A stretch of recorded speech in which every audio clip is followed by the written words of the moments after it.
Welcome friends, आप सभी लोगों का स्वागत है आज की हमारी इस वीडियो में।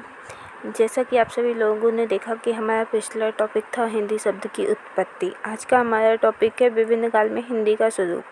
आइए जानते हैं कि विभिन्न प्रकार के काल में हिंदी का स्वरूप कैसा था।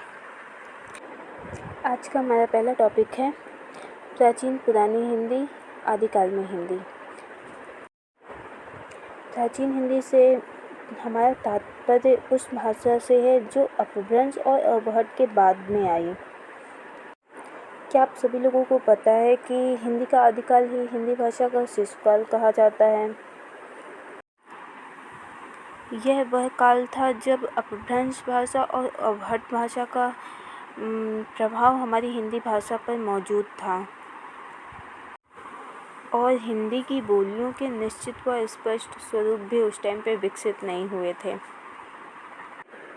क्या आप सभी लोगों को पता है कि आज के हिंदी प्रदेश क्षेत्र में 5 उपभाषाएं तथा 17 बोलियां भी शामिल हैं। बोलियों में ब्रज भाषा एवं अवधी भाषा एवं खड़ी बोली को आगे चलकर मध्यकाल में महत्वपूर्ण स्थान प्राप्त हुआ है। हमारा दूसरा टॉपिक है मध्यकालीन हिंदी। जैसा कि हमने देखा कि हमारे आदिकाल में हिंदी की बोलियों का स्वरूप जो है वो स्पष्ट एवं निश्चित नहीं था, किंतु हमारे मध्यकाल में आते आते हमारी हिंदी का स्वरूप स्पष्ट हो गया तथा उसकी प्रमुख बोलियां भी विकसित हो गई। इस काल में आते आते भाषा के 3 रूप निखर कर सामने आए: ब्रज भाषा, अवधी भाषा व खड़ी बोली। ब्रज भाषा और अवधी भाषा का अत्यधिक साहित्यिक विकास हुआ तथा तत्कालीन ब्रज भाषा साहित्य को कुछ देशी राज्यों का संरक्षण भी प्राप्त हुआ। इसके अतिरिक्त मध्यकाल में खड़ी बोली के मिश्रित रूप का साहित्य में प्रयोग होता रहा। इस खड़ी बोली को 14वीं सदी में दक्षिण में प्रवेश हुआ तथा वहाँ इसका साहित्य में अधिक प्रयोग हुआ तथा 18वीं सदी में खड़ी बोली को मुसलमान शासकों का संरक्षण मिला तथा इसके विकास को नई दिशा मिल गई। तीसरा है आधुनिक कालीन हिंदी।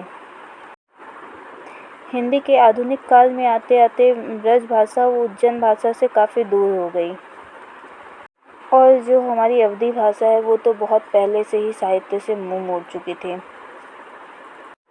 19वीं सदी के मध्य तक अंग्रेजी सत्ता का विस्तार भारत में हो चुका था।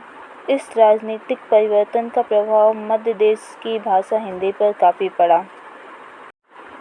नवीन राजनीतिक परिस्थितियों ने खड़ी बोली को प्रोत्साहन प्रदान किया।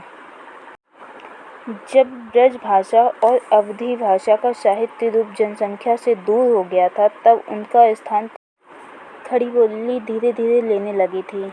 19वीं सदी तक कविता की भाषा ब्रज भाषा थी और गद्य की भाषा खड़ी बोली थी, लेकिन 20वीं सदी के आते आते ही खड़ी बोली गद्य पद्य दोनों की साहित्यिक भाषा बन गई। इस युग में खड़ी बोली को प्रतिष्ठित करने के लिए विभिन्न धार्मिक, सामाजिक एवं राजनीतिक आंदोलन ने बड़ी सहायता की।